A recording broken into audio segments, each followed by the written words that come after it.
Alam niyo po that agape love is the highest form of Christian love. Naniniwala ba kayo doon? Yung agape love is the highest form na maipapahayag ng isang Kristiyano. Okay, ito yung gusto ng Panginoon eh. Yung agape love. This is the same love na ipinadama sa atin ng Panginoon. Yung agape love. Nakalimutan mo ba? Kasi nararamdaman ng Panginoon yung agape love kesa Phileo love. Okay, sa Christian context, agape refers to the highest form of love. Sabi ganun, it characterized by selfless, unconditional, and sacrificial love. So, ibig sabihin, ito daw yung ilalaman nung ng-agape love. Full of sacrifices. Sabi mo, full of sacrifices. It is unconditional. No, na kung saan, basta, mahal kita.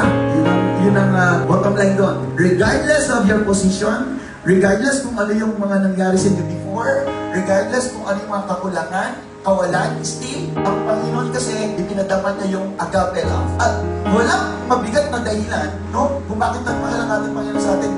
Hindi naman tayo dapat kamahal-mahal eh. Tayo dapat mahalin eh. Tama ba ba? Hindi tayo maibig-ibig. Sabi nga nung binasa kanina, sa Ephesians chapter 4, 19, ng ating kapatid kanina, di ba? It is God who first loved us. That's why we love, because it is God who loves us. Kaya nga, nagiging mas madali, ang sabi ng kapatid natin kanina, mas madali na natin ngayong ma-express or maipadama yung pag-ibig natin. Because na-impart na ng Diyos yung pag-ibig sa atin at pinupuno na tayo ng pag-ibig ng Diyos. That's why, yung pinuno sa atin, yung binigay ng pag-ibig sa atin ng Diyos, the purpose of that is to overflow, to impart. Naman niyo po ba? Hello. Ayan. Handa ka na bang umibig ng agape kind of love?